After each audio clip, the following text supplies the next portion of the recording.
Before we get started, if you're enjoying this content, you can do us a favor by subscribing to our YouTube channel and ringing the bell. That'll let the algorithm know that you like this content and it will help us produce more.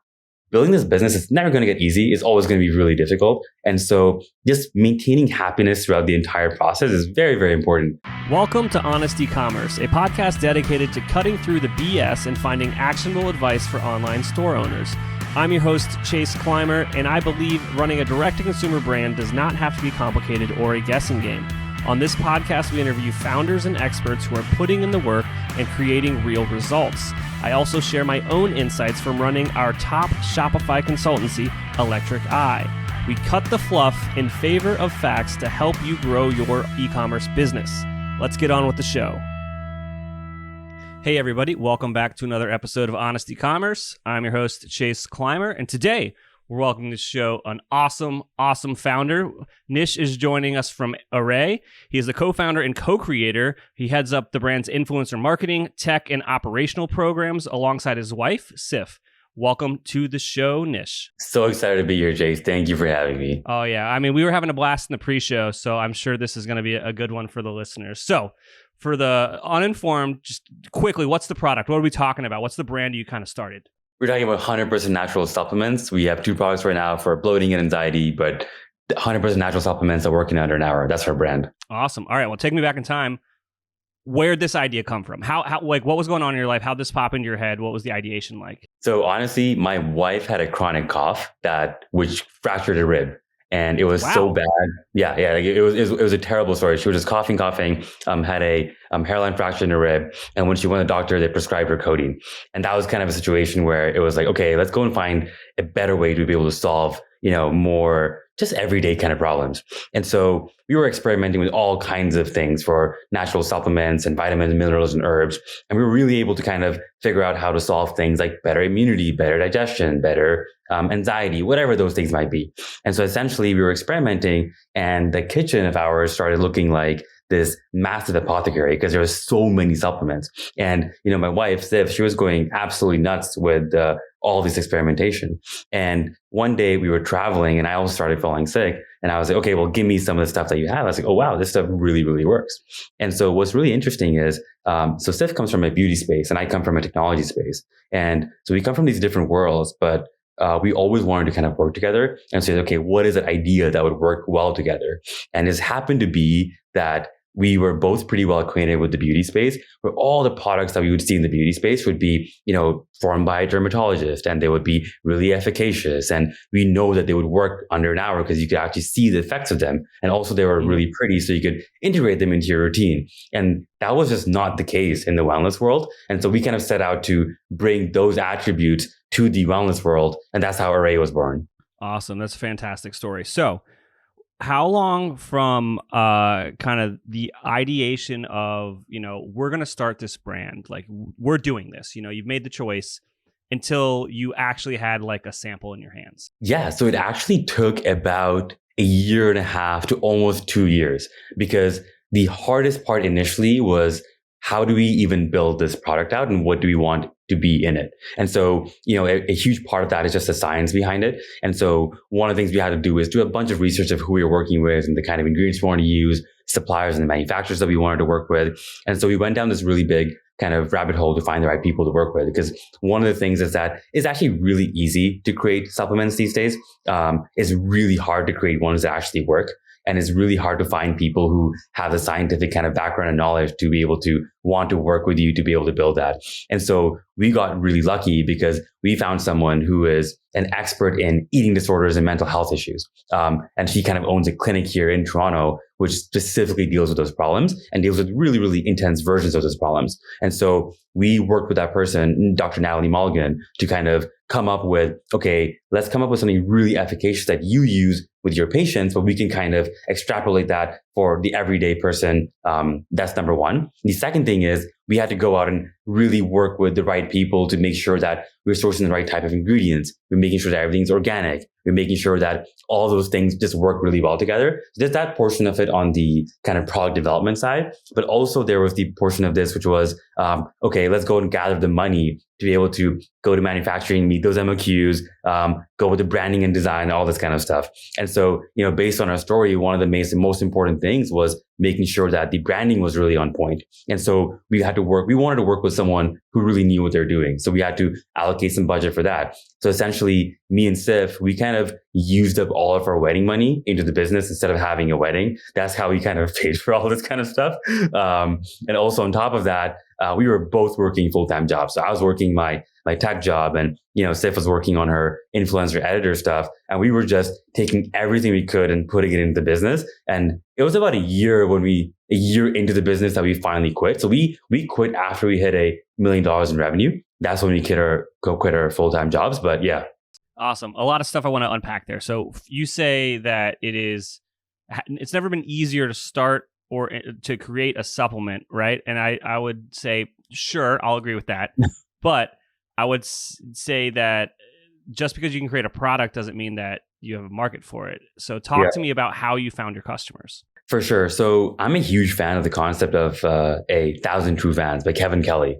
It is something that I was kind of listening to through the Tim Ferriss podcast, and it really stuck with me. So essentially, what we're really trying to do is make 100 or even 1,000 people just really, really happy. And that's kind of how we set out thinking about this. So we said, what is a problem that 100 people really kind of deeply suffer from, and they would miss us if they didn't have the product and once they started using it. And so we were thinking of, okay, what are these different problems, and what can we build that people really just need because it's a necessity in their lives. And so it came to us that, we obviously did a bunch of research, talking to a lot of people, and digestive issues is one of them. But more specifically, like bloating is a really big one. And there's a bunch of other issues that are, but bloating and digestive issues was a really big one. Especially we started the company in March of 2019, like literally when the pandemic started. And so when that happened, everybody was bloated and everybody was anxious. And so we just said, okay, why don't we go and create something for that group of people? And we also just know that it's a larger group than when it was in the midst of COVID. And so we set out with a very small, specific kind of audience in mind and build a product around that we knew would scale in the future. But it was really about a very small group first. Did you have your branding done at that point, and any of the initial concepts of what types of product line you wanted to be in, and then you were just looking for a very specific problem to solve? Yeah, we knew the branding before we actually even launched the product. So the name Arrae, as an example, comes from software development. So I'm a software engineer by trade, I guess. And so an array is a data set which holds a bunch of different kind of data in there. And so what we wanted to do was, okay, Arrae is going to be something that solves a multitude of different problems. It's something that we can use in our branding, so that when we grow the company, it's going to grow because we can solve a multitude of different kinds of problems.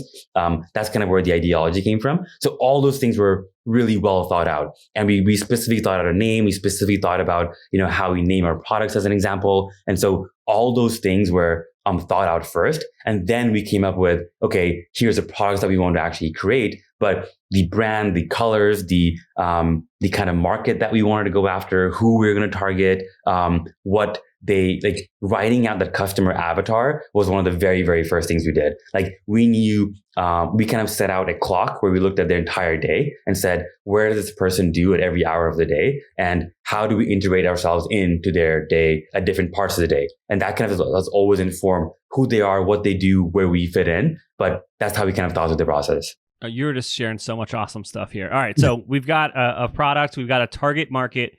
And so what's the go-to-market strategy? How were you trying to get those initial sales on what I'm assuming is a Shopify store?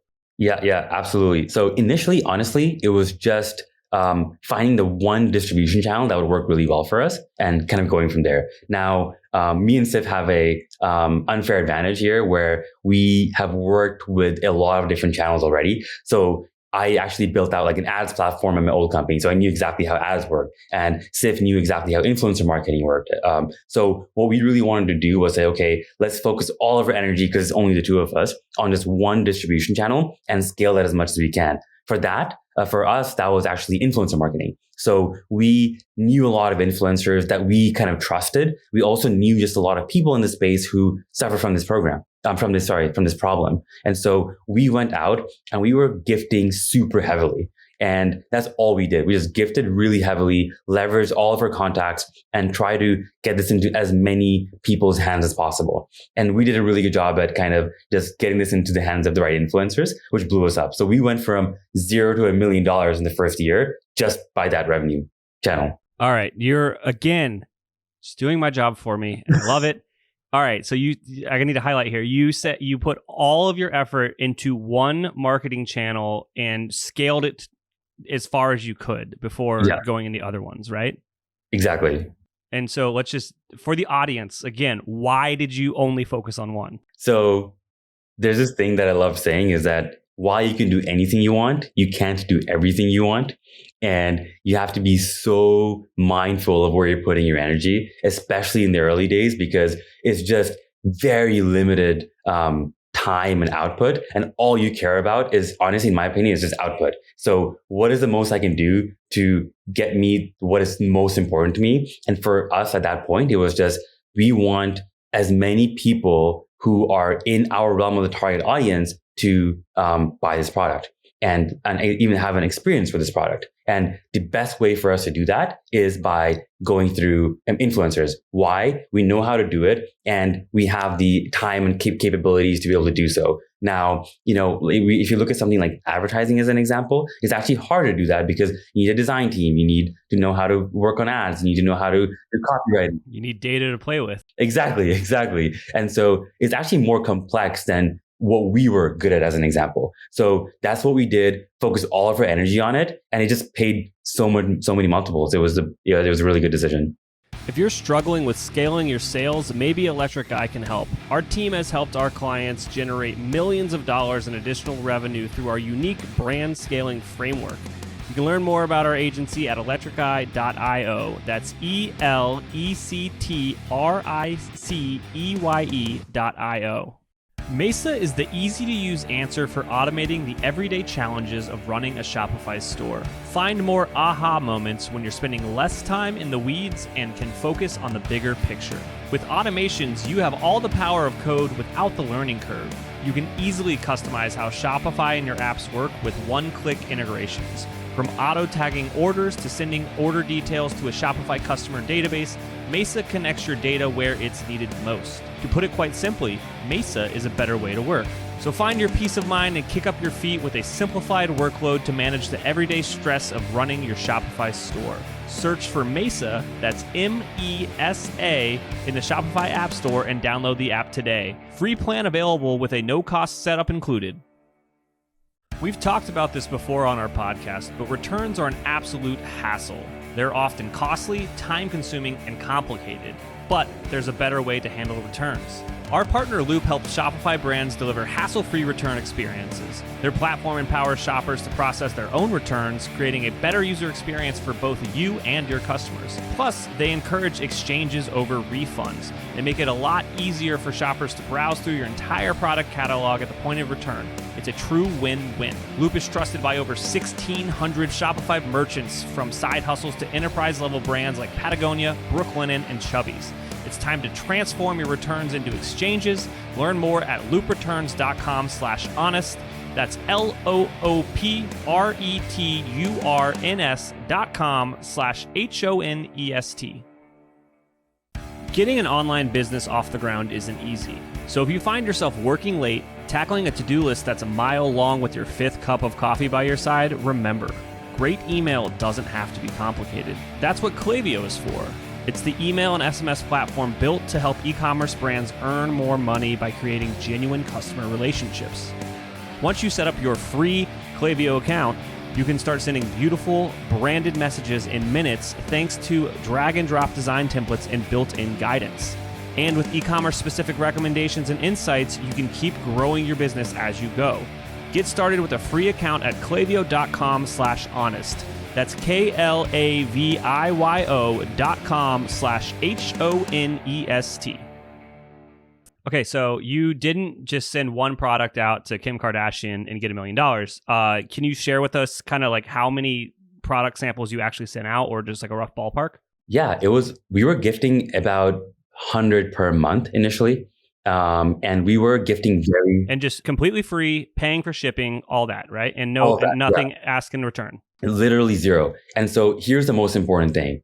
We know the way certain influencers work. And our whole goal was just like, really honestly, we created something for ourselves. We have a story that was super genuine, and we just don't want other people to feel the way that we were feeling. And we want people to be able to, enjoy their pizza. We want people to be less anxious. We just want to help people as much as possible. And so that is what we would do. We would put that story on a piece of paper. We would write it down of why we created the company. We would package it up really, really nicely, and we would ship every single product out. Now, I think the cost of shipping every product was around $20 when you took into account the shipping, the packaging, the product, whatever, $20 to $25. But that's okay. Like that's just what it took. And so we were looking at 25 times by 100 per month minimum. And it's actually not that much money when you think about it, but it was just really, really important for us to do that. And so we would do that. And what was important here is expect nothing in return, because we believe so much in the product. We believe so much in the problem that our whole idea was that if somebody tries this, they're going to fall in love with it. And if they don't, we don't really want that person to be talking about the product anyway. And so it was about gifting, expecting nothing in return. And we would actually write that in our content. We say, we actually don't expect anything in return. Just try it for yourself, because we've done research on you and we know you struggle with digestive issues. Just try it out for yourself. And we did that enough. And by the way, our hit rate in terms of people who would actually share was not really high. Like out of the 100 people, maybe 5 to 10 people would actually share. But that's all you needed, because those 5 to 10 people were so gung-ho about our product and our mission that they would really say what we were thinking. And that kind of just led to one after another growing really quickly. All right, that's amazing. So this influencer gifting strategy took you to $1 million. And by the way, I need to thank you for being so transparent about these numbers. It's rare in times in these conversations. So I thank you for that, because I know our listeners really enjoy it. So is the same strategy that took you to $1 million, did that same strategy help you get from 1 to 10, or did things change? No, things changed very drastically. I actually think that things changed so drastically we didn't even understand. So it's really interesting, but every channel changes so much at these certain kind of milestones. And by the way, that 0 to 1, you don't have to go influencer. In fact, I would say that it's probably not very successful for most people to go influencer from 0 to 1, because most people don't know how to execute on it properly. It's really easy to go from 0 to 1 with advertising. It's really easy to go 0 to 1 with retailing, as an example. But what happened with us is that every single distribution channel has diminishing returns after a certain point, unless you actually have a very different strategic shift.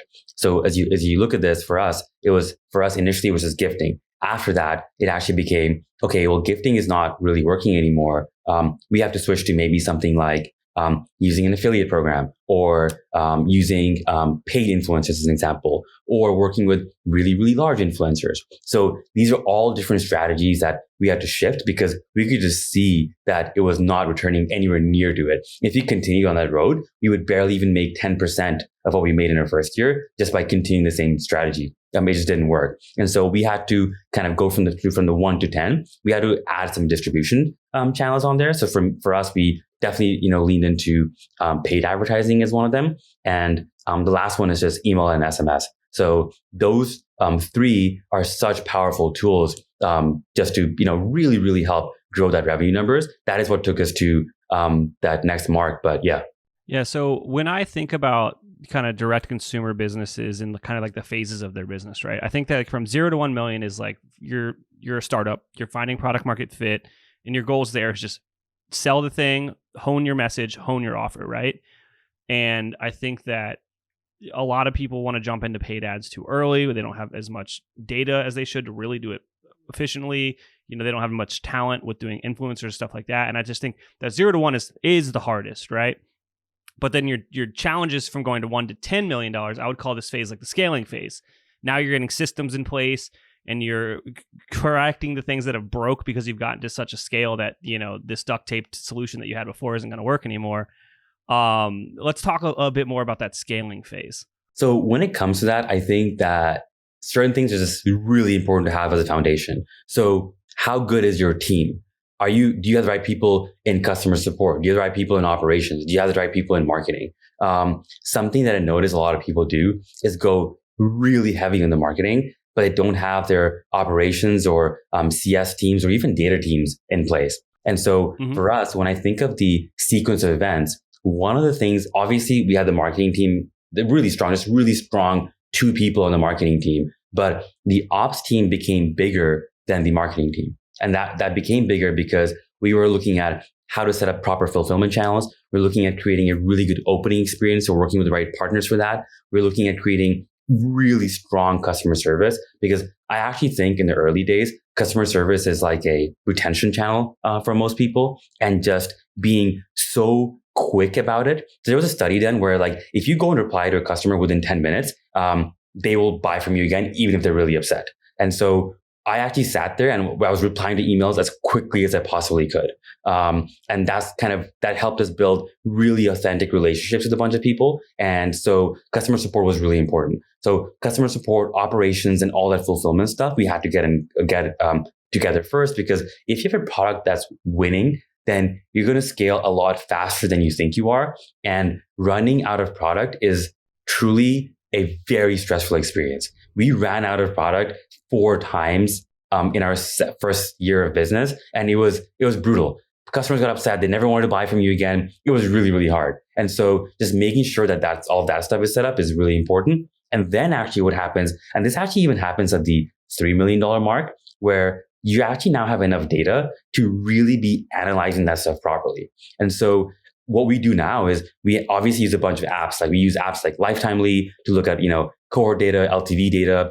We use a bunch of stuff to look at retention data from our subscriptions and whatnot. And so we have a bunch of really good metrics on that side. But we also actually work with an external data person who pulls raw data to be able to interpret in different ways and to give you information. So for example, if you have a bunch of different products, who is buying what product with what? At what point in their lifetime journey? How can we bundle those together? How do we do post sales? How do we do upsells? How do we do cross sells? How do you tie in your email strategy with your ad strategy, with your upsell, cross sell strategy? So actually getting the data piece correct is really important after the first 2 are done. And so all these things really evolve. And a part of it just becomes having the right people kind of looking at all these things holistically. And your job as a founder is to make sure that you have these systems and teams in place so that when you're scaling to that 10 million mark, all these people know what they're doing, because others you're not going to be able to scale. Yeah, absolutely. You got to get the right people in the right seats on your bus, or you can't do it all yourself. Yeah, for sure.